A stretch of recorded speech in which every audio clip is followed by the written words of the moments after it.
Discussions of interoperability in Canadian copyright law often reference the federal court case of Nintendo of America versus King as one of the only cases where a Canadian court has considered the technological protection measure circumvention provisions of the Copyright Act.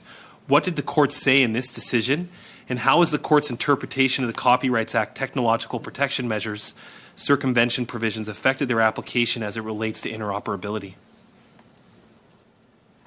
I would defer to my colleague Catherine Lovrix on this question. I know she's more familiar with that case. Thanks very much, Ms. Stanley. Thanks for the question. I think that there's a lot of, first of all, I think that the King case really was not about interoperability. It wasn't about homebrew cases. It was about somebody that was trafficking in pirated anti-circumvention devices, and sort of as part of the defense, raised that these devices theoretically could, which on the facts seem to be the case, theoretically could also be used for homebrew, but the evidence was pretty clear that that wasn't what they were being used for. They were being used to reproduce infringing games. So I think that taking that decision in the context of what that case was really about, which wasn't about interoperability, it was about somebody that was trafficking in devices that basically allowed for infringement of copyright. Okay. So I think that's sort of the first thing. And the other thing, and Dr. Rosborough, I think, has taken the position that the case reads in some necessity requirement to the interoperability provision, which on the facts of the case and on the decision itself, I don't actually think is the case. Okay. And I'm happy to discuss that further. Thank you. So Ms. Lovrix, your colleague mentioned 3 points that we need to consider: how the Act works as a whole, account for treaty obligations, and societal safety and security. On the second point, account for treaty obligations, would it be a fair statement, and I am by far an expert on this subject, would it be a fair statement that what this bill is intending to do, American manufacturers similar to Honeybee might already have the capacity to do under the copyright laws of America?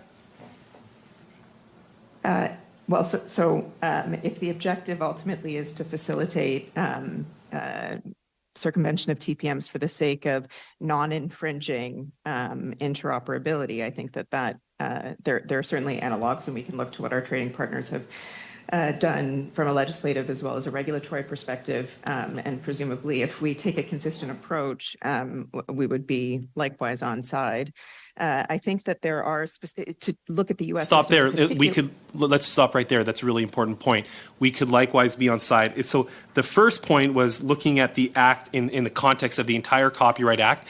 But Ms. Stanley also mentioned that some of the language is a little gray and unclear. So you guys are experts on reviewing and reviewing the application of laws in Canada on copyright. How can we improve the language to get over your concerns about some of the gray areas in what's currently being proposed in this bill? Well, following our appearance today, we will be providing submissions that are being finalized now that provides proposed language for consideration. I think that 41121B, as proposed in the Act,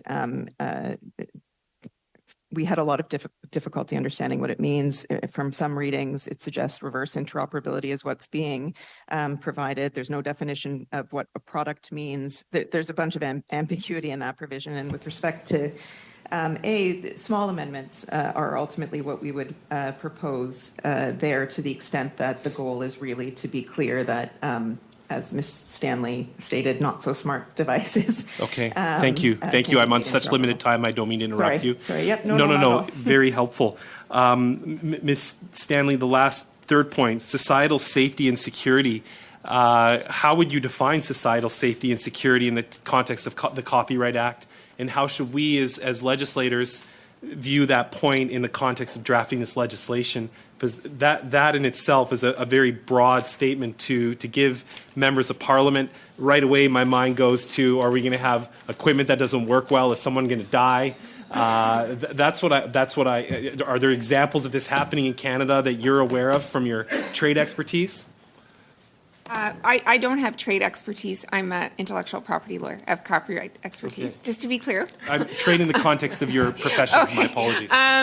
But it's just one of the things we want to bring up in terms of how broad the approach is and how we would recommend, as they have in the United States, a more of a regulatory exception by exception approach that's done through the Library of Congress. Every year they come out with a list of exceptions. Okay. And I just if I could make a quick point, everything I'm hearing from in terms of what's needed here to fix this problem that sounds like a big problem is something that you're already allowed to do what they're talking about under the Copyright Act. That's clear, and all of the copyright lawyers on our committee agree with that. When you're talking about they need to supply external specifications, internal interfaces need to be fully defined, I think a lot of what might be required here is outside of Copyright Act. The Copyright Act provides for almost everything. We could make these amendments that would make some of it clear, especially with respect to not smart devices. But if you're talking about somebody supplying you with external specifications, I think it goes to what the Public Interest Advocacy Center was saying. It's more in the realm of the competition laws and the Consumer Protections Act. The Copyright Act is really not blocking anything here, not that I can see. Okay.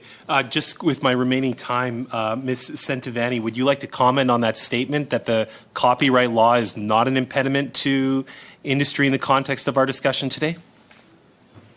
Sure. Thank you for the question. I mean, I would say that I completely disagree, right? So let me just give you a simple example from my own sort of life. I have 3 computers at home. I have an Apple computer, I have a PC, and I have a Linux, a machine that runs Linux.